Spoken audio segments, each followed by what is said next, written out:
Barchaga assalomu alaykum aziz do'stlar, bu King Fire kanali va biz bugungi videoda Free Fire haqidagi topoviy yangiliklarni ko'rib o'tamiz. Bu video orqali siz bilib olishingiz mumkin, qanday bepul naborlar beriladi, Magnitsky kub qachon bepulga beriladi, yana o'sha angellar mavzusi, top 3 da kelayotgan kollaboratsiyalar va boshqa mayda-chuyda yangiliklar.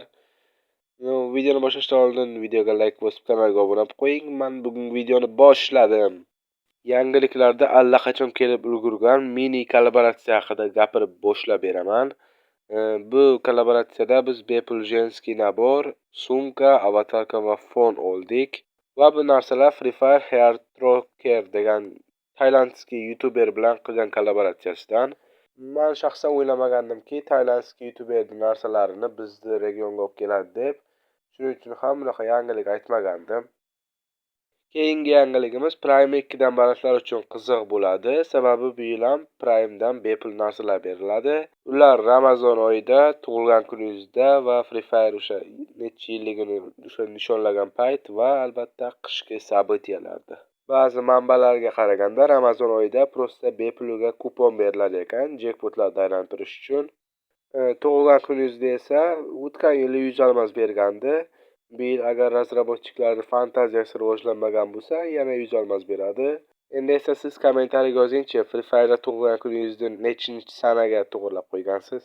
Endi esa keyingi yangilik bu Free Fire'da yangilanishdan keyin bepul beriladigan naborlar haqida.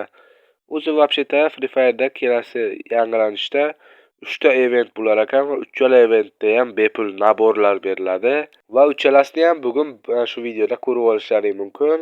Biz esa Bit Karnaval degan eventdan boshlaymiz. Ushbu event boshlanishi bilan Free Fire'da avatarkasi o'zgaradi, mana bunaqa ko'rinishda bo'ladi. Va ushbu eventda mana shunaqa naborlar, parashutka skin, emotsiya, mashinaga skin va shunaqa mayda-chuyda hamma narsalar keladi ekan. Va e'tibor bergan bo'lsangiz, bitta kulak ham. Bu eventda ham bepul nabor bor. Bu eventni bepul naborini siz ekranlaringizda ko'rib turibsiz. Men jenskiy personajda o'ynayman, shuning uchun ham bu menga yoqmadi. No jenskiy personajda o'ynaydigan opaxonlarga bu yaxshi bo'lsa kerak. Lekin buni ham обязательно olaman. Bepul bo'lgandan keyin kimga kerak emas, to'g'rimi? Skladda turadi, naborimni ko'paytirib. Keyingi event haqida men o'tgan videomda ham aytgandim, lekin yana aytaman, bu Ramazon 2026. Ya'ni Ramazon oyida keladigan event. Unda mana shunaqa kichkina screenshotlar va hattoki mana bunaqa qisqagina video ham bor. Va bu event haqidagi oxirgi yangilik emas. Bu eventda kartada ham o'zgarish bo'ladi va bu o'zgarishni siz ekraningizda ko'rib turibsiz. Ha, bu eventda kartadan suv olib tashlanadi. Va unda beriladigan bepul naborni ham siz ekraningizda ko'rib turibsiz. U mujskiy nabor. Va bu ushbu eventda beriladigan yagona qiziq narsa emas. Razraботчиклар ushbu eventda Magnitsky kub berishni ham yaxshi ko'radi. O'tgan yildan oldingi yili ham faqat Ramazon oyida bepul Magnitsky kub berilgan va bu yil ham bepul Magnitsky kubda aynan shu eventda kutib qolamiz. Keyingi yangilik bu Magnitsky kub magazini yangilanishi haqida. Oralaringda bo'lsa kerak, allaqachon Magnitsky kubi bor, lekin magazin yangilanishini yaxshiroq naborlar kelsa, shularni olishni xohlab turibdi. Hali qanday naborlar kelishi ma'lum emas. Ma'lum bo'lgani bilan 2-3 tasi ma'lum bo'ladi. Ularni ham aytib o'taman u. Lekin hammasi ma'lum bo'lmaydi. Magnitsky kub magazin esa 14-yanvarda, ya'ni обновление kuni yangilanadi. Va endi biz Free Fire Jujutsu Kaisen kollaboratsiyasida berilgan bepul nabor haqida gaplashamiz. Men eventni to'liq obzorini topdim. Event mana shunaqa boshlanadi. Men gapirmay turaman, o'zlaring ko'rib tushunib olishlaring mumkin.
ushbu kollaboratsiyada beriladigan bepul naborni ko'rib chiqdilaring.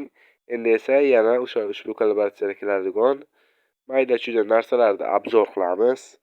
Ushbu naborda ham animatsiyasi bor. O'sha animatsiyasi mana shunaqa ko'rinishda bo'ladi.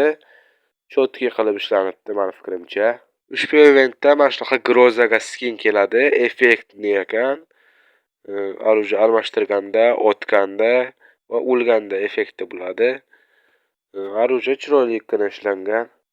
Va endi biz ushbu kollaboratsiyada keladigan emotsiyalarni obzor qilamiz. Bu emotsiyalar bepulga berilmaydi, jackpotlarda keladi. Lekin yomon emas, hammasi ham yaxshi, chiroyli ishlangan. O'zlaring bitta ko'rib, fikrlaringni kommentariyaga yozib qoldirasizlar. Va ushbu kollaboratsiyada kulakka, ya'ni mushtga ham skin keladi. Takoy effektli. Agar jackpotga kelsa va uni olsangiz, вообще chotki ekan bu kulak. O'lganda effekti bor, urganda effekti bor ekan. Ekraningizda ushbu kollaboratsiyada keladigan naborlarni ko'rib turibsiz. Va endi biz tez kunlarda keladigan jackpotlarni obzor qilamiz. Sezganingizdek video oxirlab qoldi. Albatta kanalga obuna bo'lib, videoga like bosib qo'ying. 8-yanvar kuni mana shunaqa kuladigan emotsiya keladi. Bu emotsiya zvukli, ya'ni ovozli bo'ladi. Chotki emotsiya, lekin olish qiyinroq, ko'proq almas ketadi. Va bu siz uchun tayyorlangan oxirgi yangilik edi. Albatta videomiz sizga yoqqan bo'lsa, videoga like bosib kanalga obuna bo'lib qo'ying. Shunaqa Free Fire haqidagi topoviy yangiliklarni o'tkazib yubormaysiz. Va agarda biz shu videodan keyin 4000 ta obunachi yig'sak, men ikkita Free Fire Old versiyalarini topib qo'yganman. Biri onlayn, biri offlayn. Albatta o'ynab ko'ramiz. Sizlarga ham qanday sketch qilishni o'rgataman. Va albatta kommentariyaga IDlaringizni yozib qo'yinglar, chunki bilasizlar, anchadan beri randomli kommentdagi podpischigimizga qora ko'zni sovg'a qilaman. Hammaga omad, ko'rishguncha xayr jigarlarim. Montaj tugagandan keyin esimga tushib qoldi. 9-yanvarda bepul loot boxga skin olishimiz mumkin.